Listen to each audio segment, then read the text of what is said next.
It's the top of the hour. You're watching the news on Sansad TV. I'm Teena Jha. Over the next 30 minutes, I'll be taking you through all the major news stories from across India, our neighborhood and around the world. But before that, the top headlines this Tuesday evening.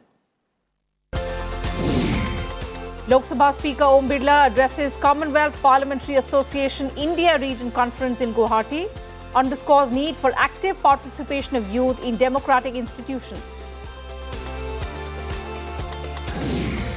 Union Minister Amit Shah asserts centre has no intention of interfering in working of cooperatives, says government focused on bringing uniformity in cooperative laws of states. The BJP scores a huge victory in Uttar Pradesh Legislative Council elections. Samajwadi Party draws a blank. At 2+2 talks, India and the US agree on strengthening military cooperation, stress on making Indo-Pacific region free and inclusive. Terrorism, Ukraine and Afghanistan also discussed. India sends 11,000 metric tons of rice to Sri Lanka. Economic crisis forces nation to announce default on $51 billion external debt.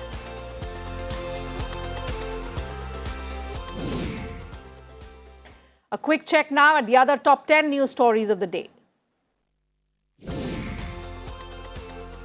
Multiple people shot at subway station at Sunset Park in Brooklyn, New York.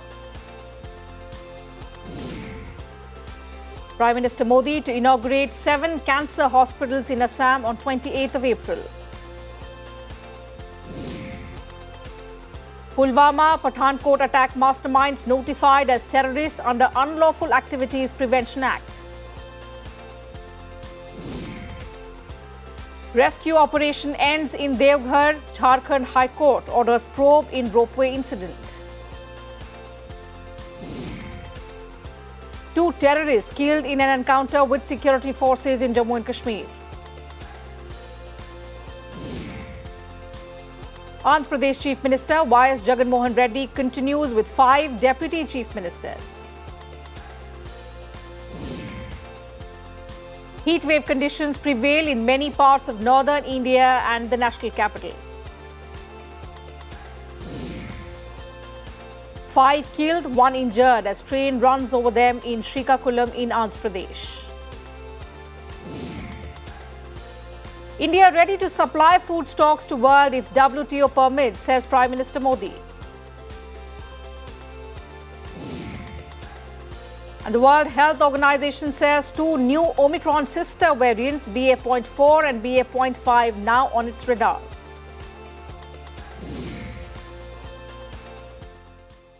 Well, India and the United States have agreed to strengthen military cooperation, joint production in defense sector, and also conduct more joint military exercises. Both countries held their 4th 2+2 ministerial meeting in Washington on Monday. The talks focused on making the Indo-Pacific region free and inclusive. Defence Minister Rajnath Singh and External Affairs Minister S. Jaishankar led the Indian side at the talks, while US Secretary of State Antony Blinken and Defence Minister Lloyd Austin led the American delegation. The discussions included many issues, including the ongoing situation in Ukraine. Both countries called for an immediate end to the conflict in Ukraine and also condemned the civilian casualties. It has helped us today to strategize on mitigating the volatility and unpredictability that the world is currently experiencing. It has encouraged us to think together on long-term challenges, especially in the Indo-Pacific. The White House has described as constructive and also productive Monday's talks between Prime Minister Modi and US President Biden. The White House press secretary said the relationship between the 2 countries was important to President Biden. The White House also appreciated India's statements against the violence in Bucha while calling for an independent investigation. Prime Minister Modi on Monday called the situation in Ukraine very worrying. He said he has spoken with Russian President Putin and also Ukrainian President Zelensky, appealing to both leaders for peace.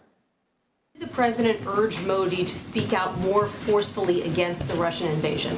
Well, we have seen the Indians do exactly that more recently, as they did as it relates to the horrific photos that we saw around Busha. We've seen them take steps to provide humanitarian assistance and a range of assistance, but it is something we always encourage leaders to do, to speak out, to be vocal, to ensure they are on the right side of history. But this was a constructive call. It was a productive call. It's a relationship that is vitally important to the United States and to the President. I would not see it as an adversarial call.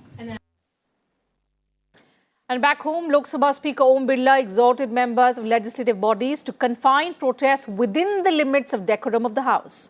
Om Birla made these remarks at the closing ceremony of the Commonwealth Parliamentary Association Conference. He also stressed on the need for youth to participate in activities of democratic institutions, adding that the youth are not only the future of the country, but also the hope of the present. He said, with their energy, capability and innovation, youth are capable of bringing positive change in society. हमारे नौजवानों की नवाचारों की ताकत, उनके IT sector, अन्य उनको विज्ञान, तकनीकी तमाम क्षेत्रों की अगर चर्चा करने लगे तो दुनिया में भी जो परिवर्तन हुए उसमें भारत के नौजवानों की भूमिका है। इसलिए आज आवश्यकता इस बात की है कि उन तमाम युवाओं को हम समग्र रूप से उनकी क्षमता का अधिकतम उपयोग करने के लिए इन लोकतांत्रिक संस्थाओं का उपयोग करें। In his remarks on the occasion, Rajya Sabha Deputy Chairman Harivansh stressed on timely legislation on important issues after thorough discussion in the House. He suggested that the quality of laws could be improved by involving young legal professionals and domain experts in lawmaking. मुझे उम्मीद है कि यहाँ से 2 दिनों जो चर्चा हुई हम सब की, उससे जो प्रकाश लेकर हम सब लौटेंगे, अपने अपने जगह जाकर अच्छी तरह हम उसे काम करेंगे। निश्चित रूप से नॉर्थ ईस्ट रीजन के प्रति पूरे देश में एक नए अप्रोच, नए विजन की शुरुआत हुई है। मैं इसलिए कह रहा हूं कि अभी राज्यसभा के हाल के सत्र में नॉर्थ ईस्ट पर 6 घंटे तक बहुत सार्थक चर्चा हुई। Union Home Minister Amit Shah has asserted that the centre has no intention of interfering in the working of cooperative societies of states. Addressing a 2-day national conference on cooperative policy, Amit Shah said cooperatives need to address present-day challenges. He also reiterated the government's commitment to bring uniformity in the cooperative laws of states through mutual dialogue and coordination. Besides, he also sought suggestions from the public to finalize a policy on cooperatives in the next 8 to 9 months.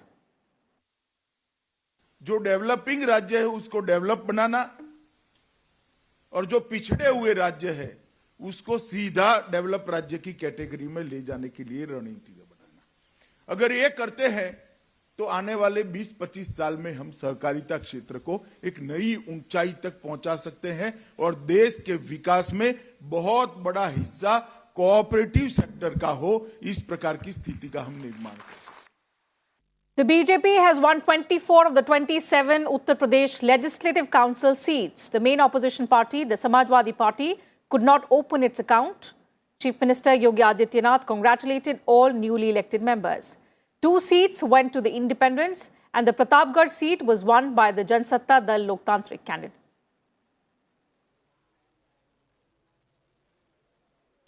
News now from across the country.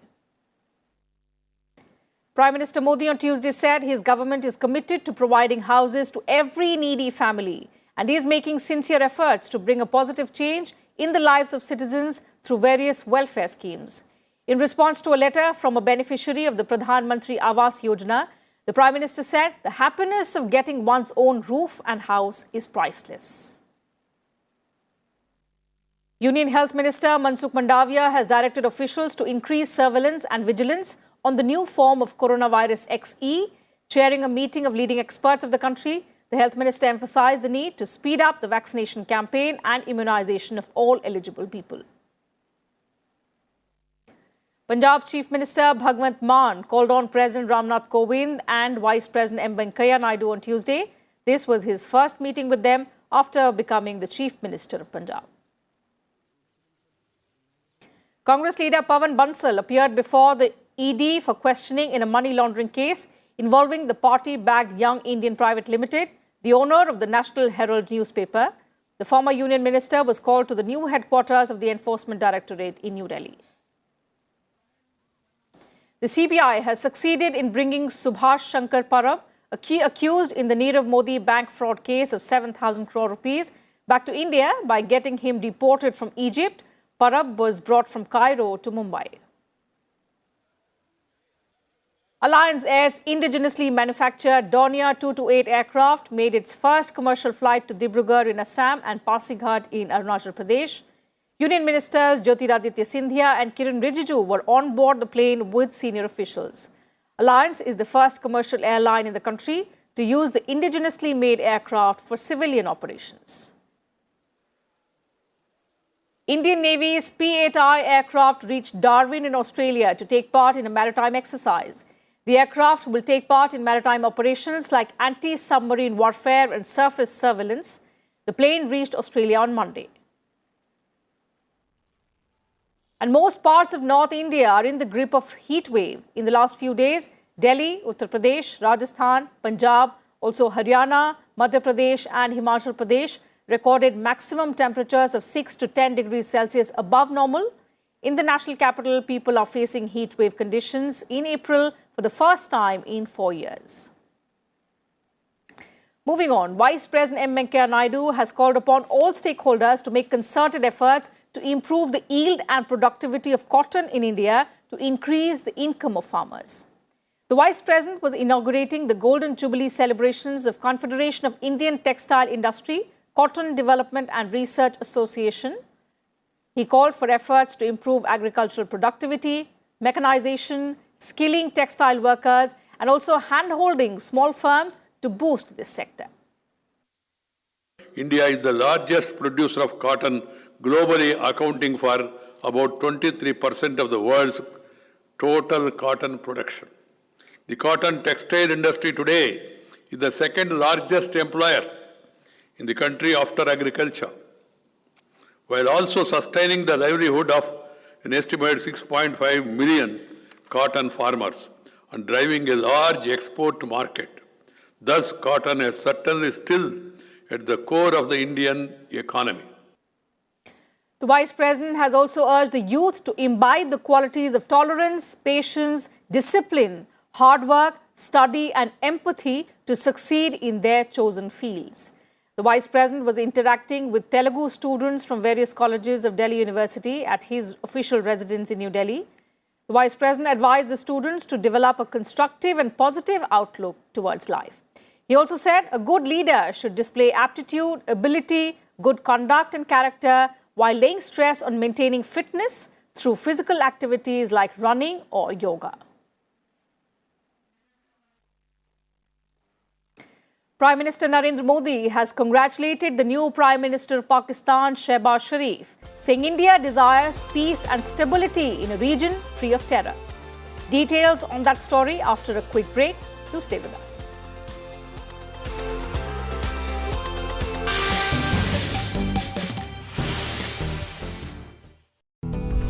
सुप्रभात आपके साथ दिन की शुरुआत, चाय की चुस्की और हर छोटी बड़ी खबर का स्वाद।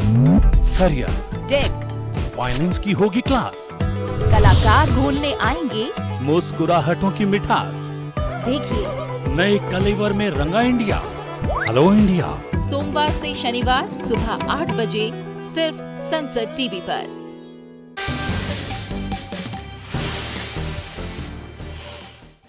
Welcome back. You're watching the news on Sansad TV. Time now for all the latest updates from the war front in Ukraine.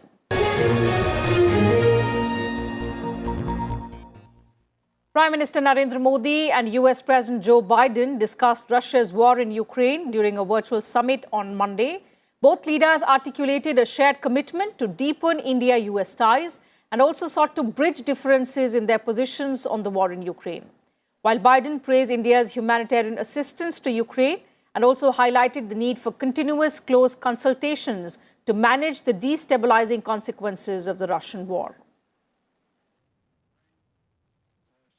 Russia's war in Ukraine could almost halve world trade growth this year and drag down global GDP growth too, the World Trade Organization has predicted. According to WTO, the crisis could lower global GDP growth by 0.7 to 1.3 percentage points. bringing growth to somewhere between 3.1% and 3.7% for the year 2022. Meanwhile, UNICEF has said that nearly 2/3 of all Ukrainian children have fled their homes in the 6 weeks since Russia's invasion.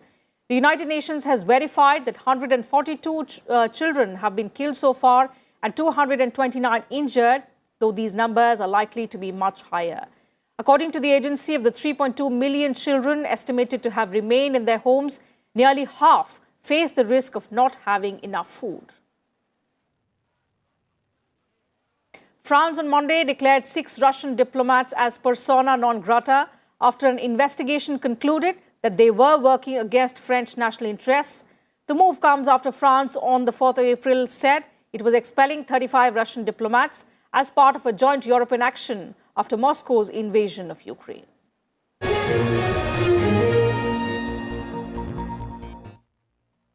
Moving to news now from other parts of the world.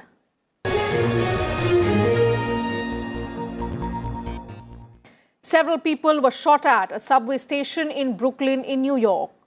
Fire personnel responding to reports of smoke on the 36th Street station in Sunset Park found multiple people with gunshot injuries and unexploded devices. The fire department said at least 13 people were injured, but no details have been provided yet.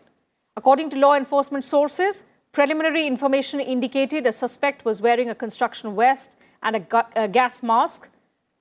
Further details on the incident are awaited. Moving on, crisis-stricken Sri Lanka defaulted on its $51 billion external debt on Tuesday. It called the move a last resort after running out of foreign exchange to import desperately needed goods. Here's a report. Sri Lanka's finance ministry has told creditors, including foreign governments, that they were free to capitalize any interest payments due to them from Tuesday or opt for payback in Sri Lankan rupees. The statement further said that the government is taking the emergency measure only as a last resort in order to prevent further deterioration of the republic's financial position. Sri Lanka is grappling with its worst economic downturn since independence, with regular blackouts and acute shortages of food and fuel. It added that the immediate debt default was to ensure fair and equitable treatment of all creditors ahead of an International Monetary Fund assisted recovery program for the South Asian nation. International rating agencies had downgraded Sri Lanka last year, effectively blocking the country from accessing foreign capital markets to raise much-needed loans to finance imports. Sri Lanka had sought debt relief from India and China, but both countries instead offered more credit lines to buy commodities from them. Bureau Report, Sansad TV. For more details on that story, I'm being joined by my colleague Vishal. Good evening, Vishal. So amid the worst economic crisis that Sri Lanka is facing, was this an expected move that we are now seeing in our neighborhood? And what does this really mean, if you could give us and our viewers a sense?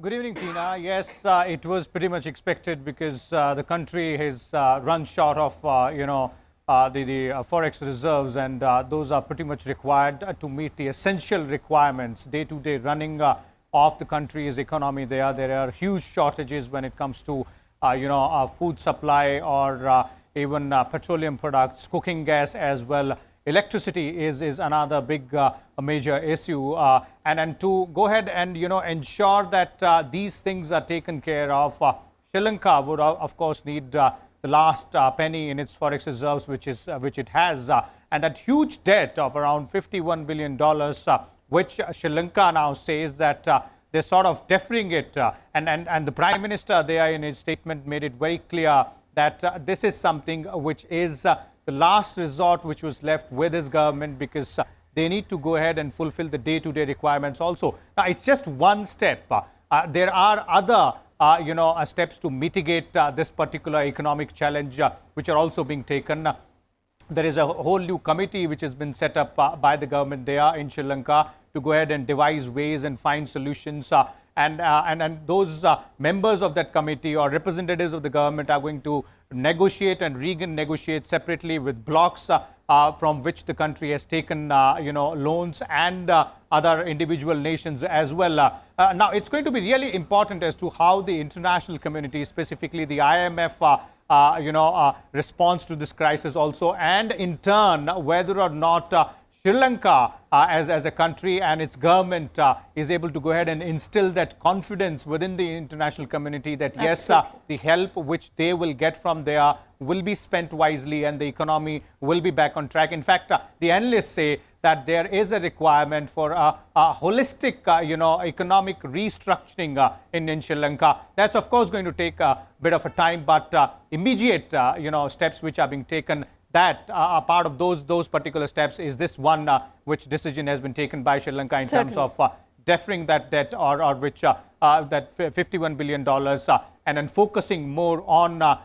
ensuring that the citizens of the country, the people of this island nation, do get their basic needs, their basic requirements are fulfilled on a daily basis. So certain short-term and long-term measures are required, as Vishal suggested, to mitigate the crisis that our neighborhood is facing at the moment. But at the moment, I think on the ground, the situation is just getting from bad to worse. Thank you, Vishal, for joining us and giving us those inputs on what actually is happening on the economic crisis that Sri Lanka is reeling under.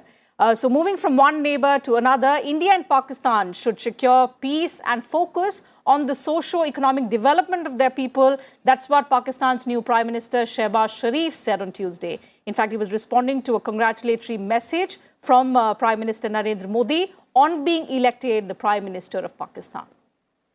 Prime Minister Modi on Twitter congratulated Shehbaz Sharif on his election and linking any engagement with Pakistan to an environment free of terror. He added that India desires peace and stability in a region free of terror so that we can focus on our development challenges and ensure the well-being and prosperity of our people, unquote. Responding to the message, Sharif said Pakistan desires peaceful and cooperative ties with India. Peaceful settlement of outstanding disputes, including Jammu and Kashmir, is indispensable. Sharif took oath as Pakistan's 23rd Prime Minister on Monday evening, hours after he was elected for the top post. In his maiden speech as Prime Minister, Sharif spoke on a range of issues, including holding a briefing on Imran Khan's foreign conspiracy claims and establishing better relations with India. Sharif also promised to start the CPEC or Pakistan-China Economic Corridor with full speed and to repair relations with the US. Sharif served 3 times as Chief Minister of Pakistan's largest, most influential Punjab province, home to 60% of the country's 220 million people. Bureau Report, Sansad TV. And time now for all the other global updates in this quick world wrap. The United States ordered all non-essential employees at its Shanghai consulate to leave as China enforces hard lockdowns to contain COVID-19. The State Department said the order is an upgrade from the authorized departure issued last week that made the decision voluntary. The order covers non-emergency US government employees and their family members from US Consulate General in Shanghai. Shanghai reported 23,000 new coronavirus infections on Tuesday. Meanwhile, China has urged the US to stop what it alleged was political manipulation, claiming that it was attacking China's epidemic prevention policy after Washington ordered all non-emergency consular staff to leave Shanghai, which is under a tight lockdown to contain a COVID-19 surge. Heavy rains caused by a summer tropical depression killed at least 25 people in the central and southern Philippines, mostly due to landslides.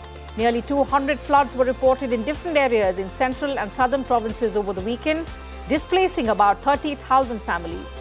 The Coast Guard, police and firefighters rescued some villagers in flooded communities, including some who were trapped on their roofs.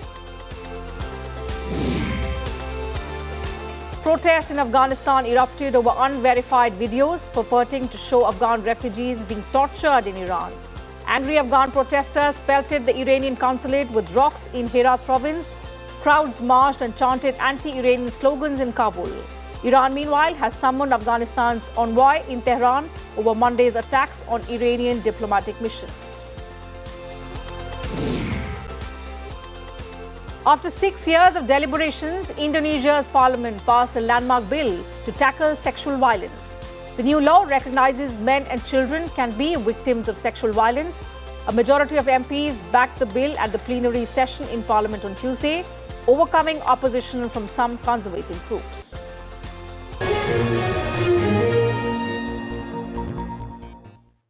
And time now for all the sporting action.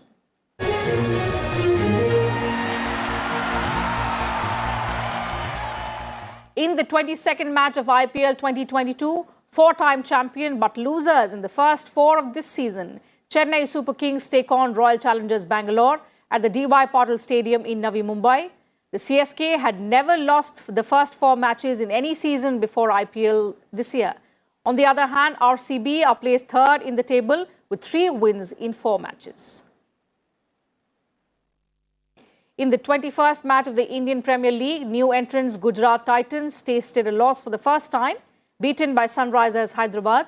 Gujarat put up 162 for the loss of 7 wickets, helped by a half-century by skipper Hardik Pandya, who also became the first Indian batsman to record 100 sixes in IPL. Sunrisers reached the target on the first ball of the 20th over for the loss of just 2 wickets. In badminton, Saina Nehwal's chances of defending her title at the Commonwealth Games looks bleak as she has decided to skip the selection trials for the upcoming multi-sport events. These events include the Commonwealth Games in Birmingham and the Hangzhou Asian Games. The selection trials are scheduled from 15th to the 20th of April.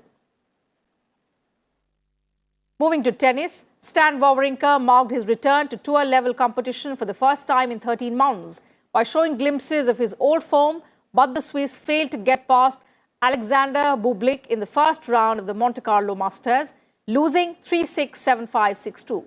The 3-time Grand Slam champion suffered a foot injury early in 2021 and had to undergo surgery in March last year. In football, the Champions League quarterfinals continue this week, with holders Chelsea heading to Real Madrid tonight. Chelsea will try to claw their way back from a 3-1 quarterfinal first-leg defeat against 13-time winners Real Madrid. Real had won the first leg powered by Karim Benzema's hat-trick at Stamford Bridge. In another interesting tie, all eyes will be on Robert Lewandowski as Bayern Munich go in search of a win. They need to overturn a 1-0 deficit in the home leg of their quarterfinal tie with Villarreal.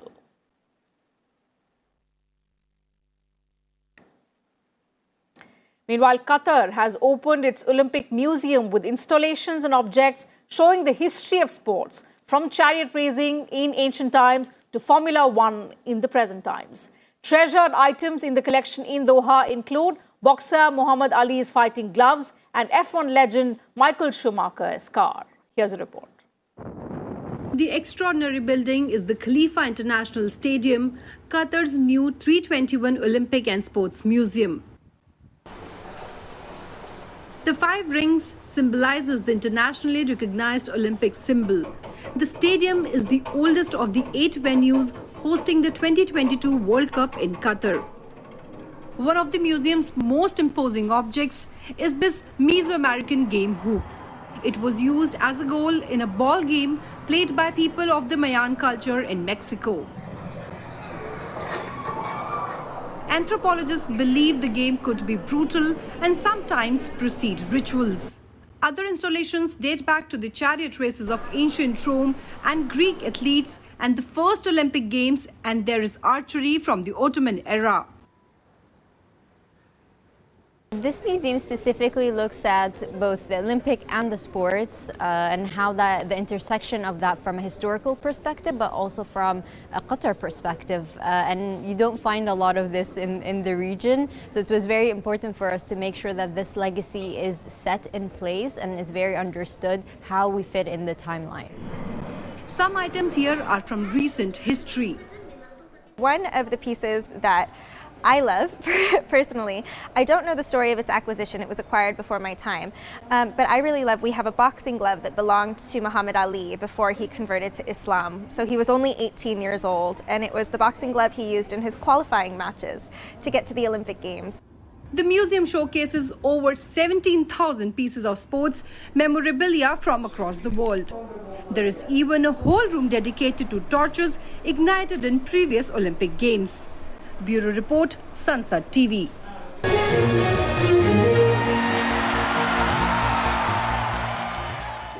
And before we wrap up the bulletin, a quick reminder of the top headlines.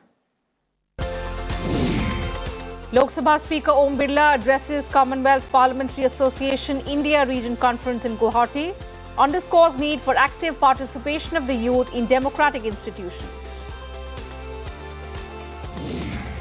Union Minister Amit Shah asserts centre has no intention of interfering in the working of cooperatives. Says government focused on bringing uniformity in cooperative laws of states. The BJP scores a huge victory in Uttar Pradesh Legislative Council elections. Samajwadi Party draws a blank. At 2+2 talks, India and the US agree on strengthening military cooperation, stress on making Indo-Pacific region free and inclusive. Terrorism, Ukraine and Afghanistan also discussed. India sends 11,000 metric tons of rice to Sri Lanka. Economic crisis forces nation to announce default on $51 billion external debt. So that's it from us in this bulletin. Thank you for your time. Good night.